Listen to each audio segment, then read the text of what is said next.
हम लोग अब आज नेक्स्ट डे है, यानी कि आज हम लोग अंग्रेजी में शिष्टाचार पढ़ेंगे, जिसको इंग्लिश में गुड मैनर्स इन इंग्लिश कहते हैं। और इंग्लिश में शिष्टाचार एक आम इम्पॉर्टेंट चीज़ होती है, क्योंकि हमें जब किसी आदमी से बात करते हैं तो सबसे पहले हम लोग ये देखते हैं कि हमारी भाषा में कोई शिष्टाचार है या नहीं, इससे हमें सम्मान प्राप्त होती है। तो आज मैं कुछ ऐसे मैनर्स हैं जो हम लोग यहाँ पे लिख रहे हैं। सबसे पहले जैसे हम लोग देखते हैं, प्लीज़, बात बात पर प्लीज़, मतलब इसे हमें प्लीज़ का प्रयोग करने से अच्छा लगता है। हमारी भाषा सुगम और सरल होती है, लोगों में सम्मानजनक मतलब शिष्टाचार जिसको हम लोग कहते हैं वो हमें प्राप्त होती है। सम्मान अगर नहीं मिलेगा तो फिर हमारी कोई बात का कोई वैल्यू नहीं होगी। तो फिर नेक्स्ट हम लोग लिखते हैं thanks, welcome, kindly,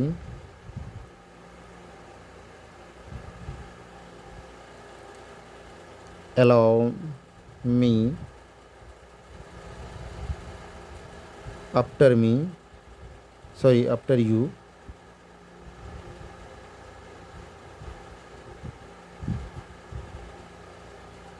sorry, excuse me,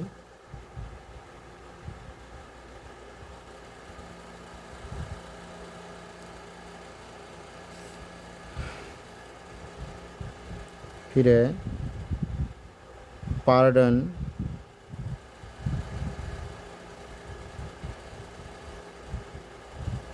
that is all right,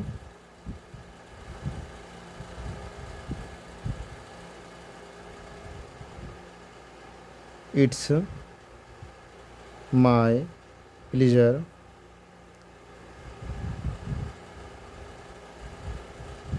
ये सब शब्द हमें बहुत काम देते हैं, और फिर इसका थोड़ा अर्थ लिख देते हैं, अच्छा रहेगा।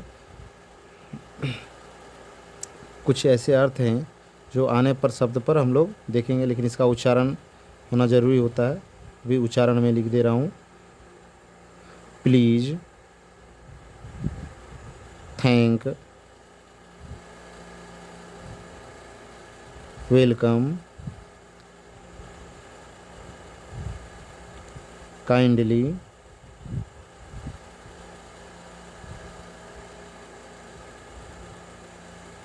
Excuse me,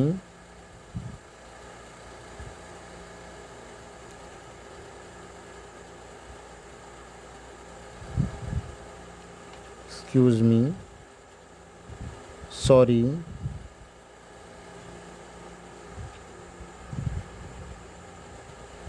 after you,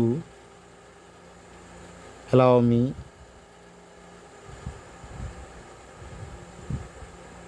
allow me,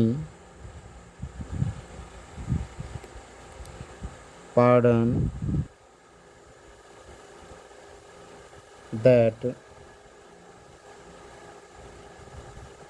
is all right,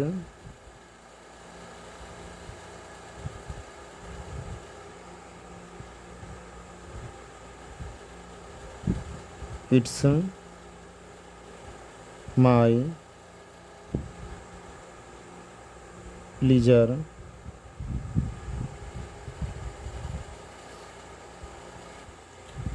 इसके साथ कुछ पंक्ति में आज लिख रहा हूँ, अगर इस तरह का आप लोग बोलते समय ज़रूर प्रयोग किया होगा, और आगे चल के करोगे तो इसे इंग्लिश में हम लोग प्रयोग इस तरह करेंगे। आज इसको कुछ यहाँ पे लिखते हैं हम लोग वाक्य।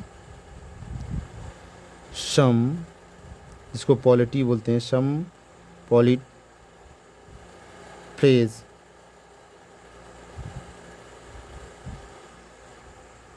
हिंदी में इसको हम लोग बोलते हैं शिष्टाचार के, शिष्टाचार के कुछ वाक्य। जैसे पहला शब्द यहाँ हम लोग लिख रहे हैं, मैंने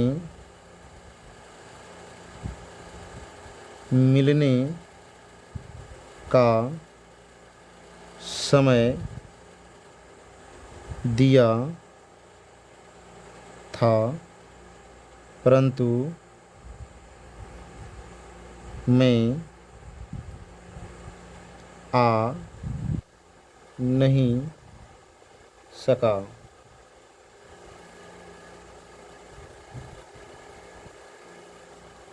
मुझे माफ़ करें। इसी को जब हम लोग इंग्लिश में लिखेंगे तो कुछ इस तरह लिखते हैं,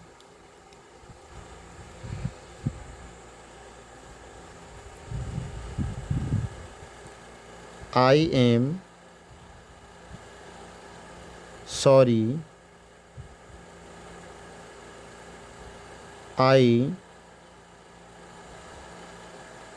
कुड, सॉरी कुडंट, नॉट है, नहीं का प्रयोग है तो कुडंट कर सकते हैं। कुडंट मेक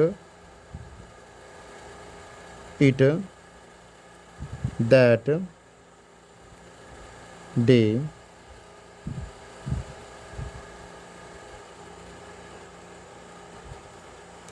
फिर हम लोग लिख सकते हैं दूसरा पंक्ति इस तरह का, मैं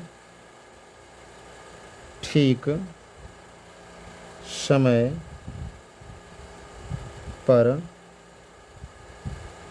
नहीं आ सका, इसके लिए मैं माफ़ी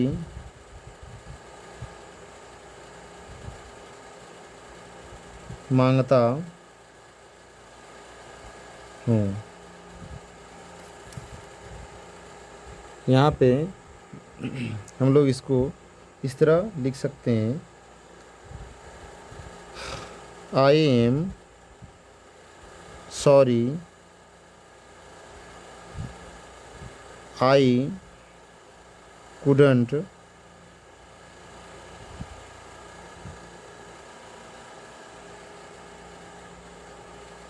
make in, सॉरी इन नहीं होगा, इट होगा, इट इन टाइम।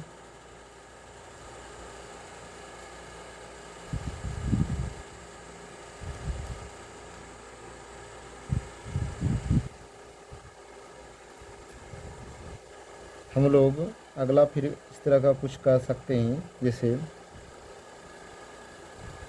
माफ़ कीजिए, मुझे थोड़ी सी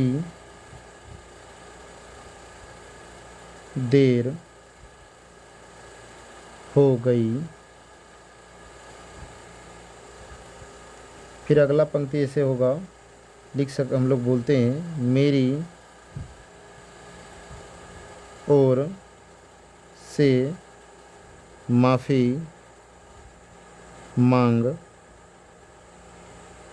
लीजिए।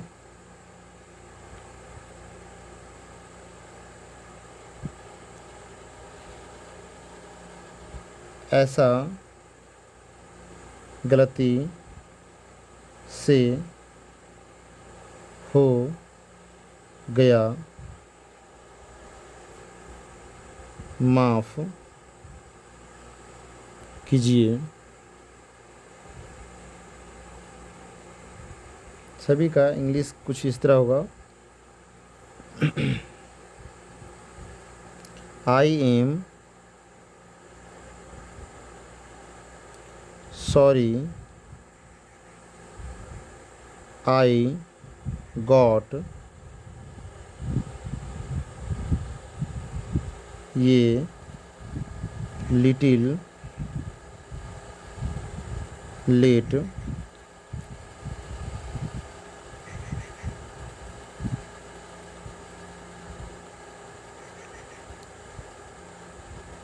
दूसरा होगा मेरी ओर से माफ़ी मांग लीजिए, इसको हम लोग कह सकते हैं प्लीज़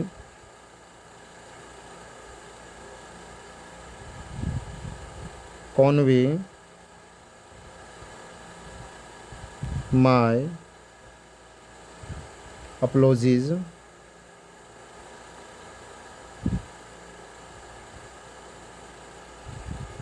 ऐसी गलती से हो गया, इसे हम लोग इस तरह बोल सकते हैं इंग्लिश में it was all by mistake.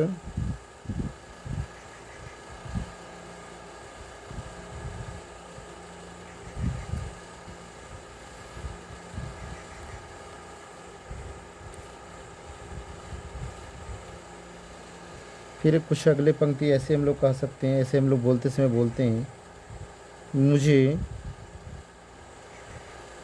बड़ा दुख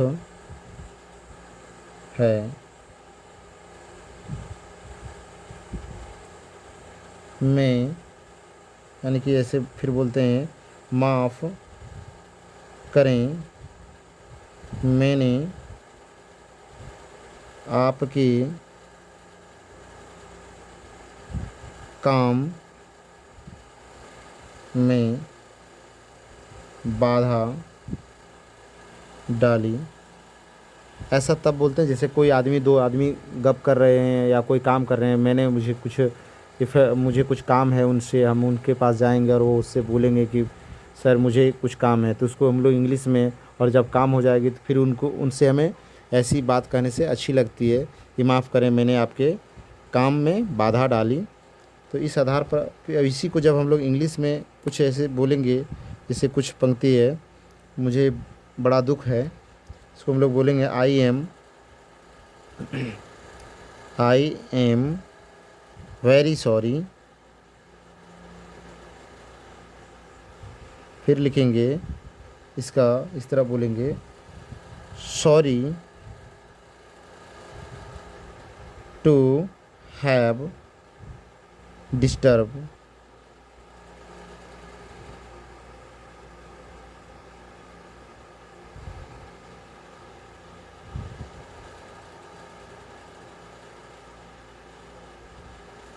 यू। माफ़ करें मैंने आपके काम में बाधा डाली। आगे की पंक्ति कुछ इस तरह होगा, जैसे हम लोग किसी आदमी से बात करते हैं तो फिर उसे कई तरफ से बात कैसे, मतलब शॉर्ट तरीके में बहुत ऐसे बात करते हैं जिससे कि हम लोग लागू करते हैं, जैसे माफ़ कीजिएगा, आपकी आज्ञा से कहना चाहता हूँ, ऐसे। तो इस तरह का हम लोग इंग्लिश में कैसे बात करेंगे इसको हम लोग थोड़ा जानेंगे, लिखेंगे, यानी कि इसको बोलेंगे आई बेग योर पार्डन। फिर आपकी आज्ञा से कहना चाहता हूँ, इसको हम लोग कहेंगे अलाउ मी टू से। फिर अगला पंक्ति है ज़रा ध्यान दीजिए। ये हम लोग अधिकतर देखते हैं बच्चों कि खासकर रेलवे स्टेशन वगैरह पर जाते हैं या कहीं पे पार्टी वार्टी में जाते हैं, जब भी कोई आदमी बोलता है तो सबसे पहले यही बातें हमें सुनने को मिलता है, may I have your attention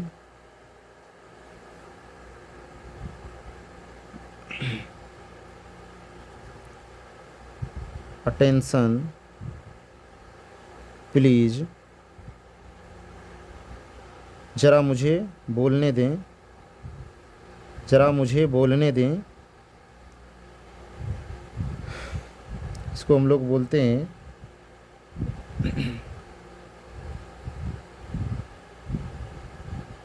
will you please permit me to speak, यानी कि मुझे बोलने की थोड़ी समय दीजिए, यानी कि हम लोग इसको जब इंग्लिश में बोलेंगे तो ऐसा ही बोलेंगे। क्या अगला है, क्या आप थोड़ा सा खिसकेंगे। हम लोग ऐसे अगर कहीं पर भीड़ भाड़ में बैठे हैं तो थोड़ा जगह मांगने के लिए ऐसा हम लोग प्रयोग कर सकते हैं।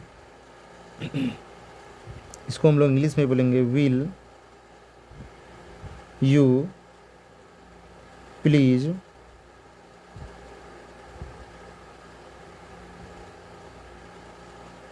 मूव ये बिट, ज़रा धीरे बोलें। कहीं पे कुछ ऐसी चीज़ें हैं जहाँ पे हमें सख्त मनाही है तेज़ आवाज़ में बात करने के लिए, तो वहाँ पे हम लोग बोल सकते हैं, will you please speak slowly.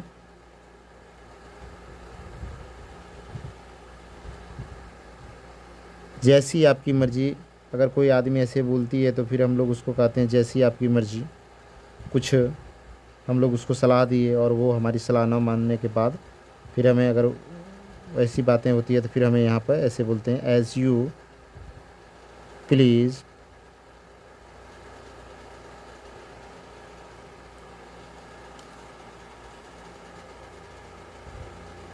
फिर कुछ ऐसे हम लोग बोलते हैं, आराम से बैठिए, या फिर बोलते हैं बड़ी कृपा है आपकी। ऐसे शब्द हम लोग प्रयोग करते हैं। तो यहाँ पर भी हम लोग इस तरह का जब शब्द रहेगा तो उसको हम लोग इंग्लिश में बोलेंगे, please make your self comfortable come for table. थोड़ी जगह की प्रॉब्लम हो रही है तो थोड़ा थोड़ा ध्यान से इसको आगे लिखोगे आप लोग। आपकी बड़ी कृपा है, तो इसको हम लोग बोलेंगे, आपकी बड़ी कृपा है कि इसी शब्द को हम लोग इंग्लिश में बोलेंगे,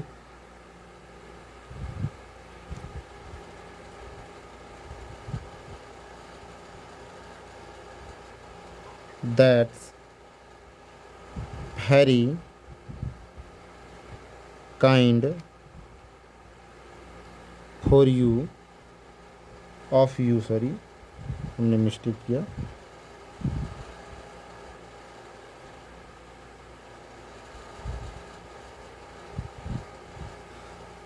इस पंक्ति का यहाँ पे अर्थ लिख रहे हैं, आपसे मिलकर बड़ी खुशी हुई। हम लोग जब अंतिम में किसी से विदाई लेते हैं तो बातें जब करते हैं तो फिर उसको विदाई करते समय हम लोग ऐसी बातें बोलते हैं, ग्लैड टू मीट यू। हाँ, जितना ही बच्चों, अगले नेक्स्ट क्लास में फिर मिलेंगे। तब तक के लिए नमस्कार। मेरी वीडियो को लाइक और शेयर ज़रूर करना और आप लोग पढ़ के देश में कुछ तरक्की करें, बस यही है हमारी दुआ।